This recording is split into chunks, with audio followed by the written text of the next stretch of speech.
Hi there, I'm Iain Duff. I'm the Campervan editor at outandaboutlive.co.uk and Campervan magazine, and this is the Swift Trekker X, brand new model for 2024. It's definitely one of the coolest looking vans I've seen this year, but beauty's only skin deep, and I want to find out whether it's as good to drive and live in as it is to look at. So what better way to put it through its paces than take it to one of my favourite camping spots in the UK, the North Wales coast. And today I'm at Twthin Clown campsite, which is just outside Portmadoc and close to the famous Blackrock Sands beach. It's a lovely spot, but did the trekker live up to the location? Well, let's find out. It takes 4.5 hours to get to North Wales from Campervan HQ, so the Ford and I had plenty of time to get acquainted. Of course, most of the journey is on motorways and dual carriageways, and unsurprisingly, with all its driver assistance features, the trekker had no issues covering the miles. But that was the easy part. Once you venture into the heart of the Welsh countryside and encounter those narrow, winding roads and busy towns and villages, it does need some nimble driving, especially when you suddenly come face to face with a bus on a single track road. But the trekker coped admirably. So for driving, it ticks all the boxes, but what's the trekker like to stay in? Well, before we look inside, I'm going to give you a quick tour around the outside of the van. So we've looked at the trekker before. We had a look at the short wheel version of it. This is the slightly longer version, the Trekker X.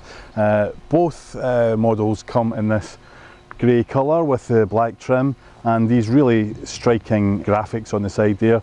And along with the flush tinted windows, side mouldings and chunky black alloys, this 6 metre long van is going to get some serious attention on the campsite. And rightly so, because it does look fantastic, but there's a lot more to it than that. So round the back you've got access through the large double doors, and then here you have what is basically your storage area and the bedroom. You can see here just how much capacity you have in the central area for gear such as bikes, kayaks and paddleboards, and the lashing points let you fasten them down. In here there are also soft closing drawers, stowage for the bed and pop-top ladders, a gas bottle locker and the Whale hot water system. So as I said, back here you've also got the sleeping area, really easy to set up as a double bed. I'm going to show it to you now. The first thing you need to do is take out these magnetic metal bars. Now, put this one into place first and leave the other one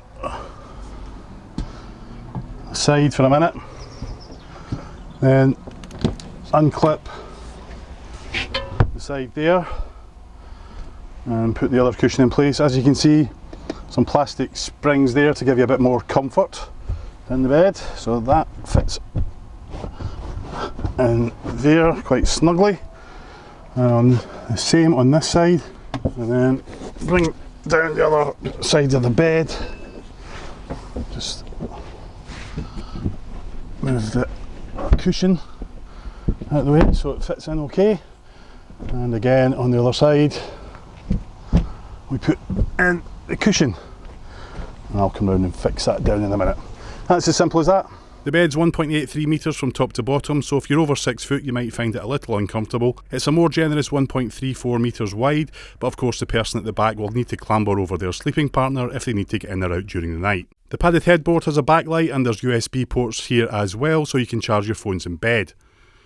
Some nice spotlighting above the bed, as well as the Scandi-esque wood panelling and strip light along the top. The bedroom also features a nifty fold-down table in one of the back doors, good size overhead storage lockers at one end, hi-fi speakers built into the roof, and a small opening window at the foot of the bed. This window has concertina blinds, and the pull-down blinds in the barn door windows can also be closed for privacy at night. It all creates a really cosy sleeping area for two. The SCA pop top on the Trekker X provides sleeping accommodation for another 2 people, in this case probably 2 younger children. Up here the bed is a little bigger, measuring just over 2 metres by 1.3, and again it has a comfortable mattress enhanced by plastic springs. There are also lighting and USB ports up here, so there's no danger of phones running out of juice overnight. In hot weather you can fully unzip the fabric, letting you enjoy panoramic views from the top of the van.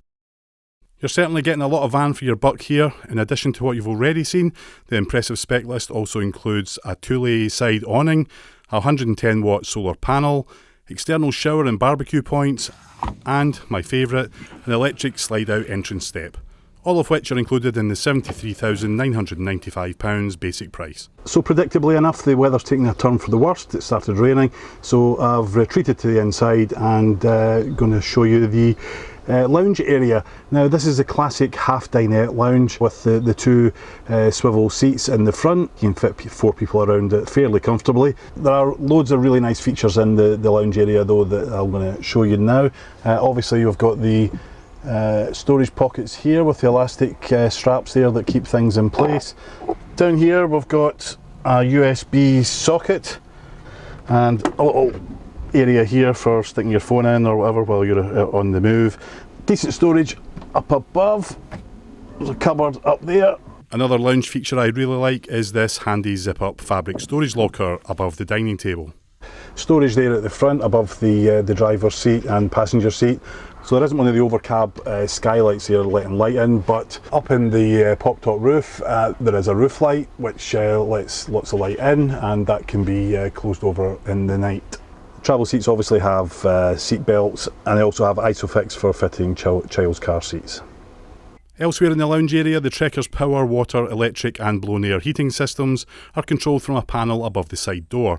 The floor level lighting and LED strip lights add a classy touch to the lounge, as does the stitching and logos on the seats. A large mesh fly screen on the entrance means you can leave the sliding door open to let in more light and ventilation in hot weather.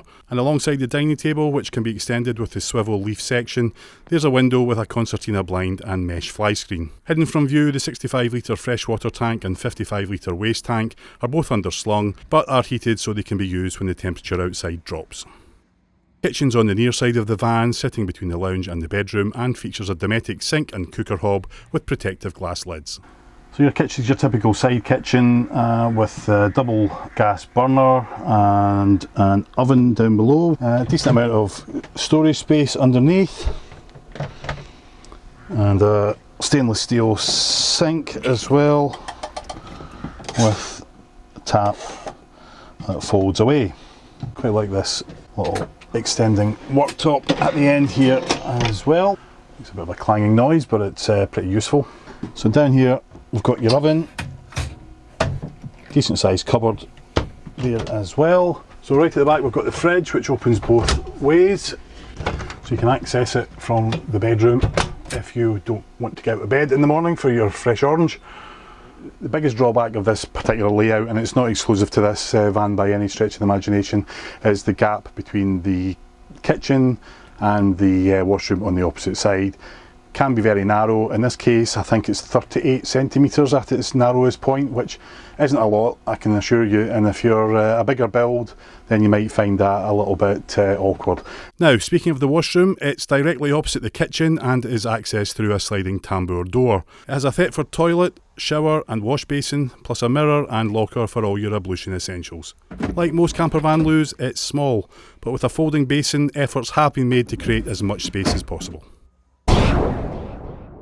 Key to choosing a campervan layout is knowing what you're going to use it for. The Trekker X is a fixed rear bed model with a half dinette lounge at the front, and this is especially popular on the continent, less so here. The reason being that obviously in the UK there's more demand for inside living space thanks to our beautiful weather. However, the big selling point of this layout is the storage space it gives you, and the Trekker certainly delivers on that front. And with the pop top roof, this is a good option for up to 4 people.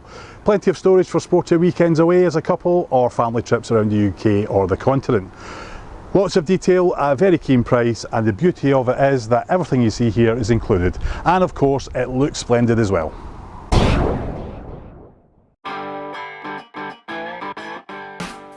Thanks for watching the video, hope you enjoyed it. If you did, hit the like button. You can also tell us what you think about the van in the comments down below.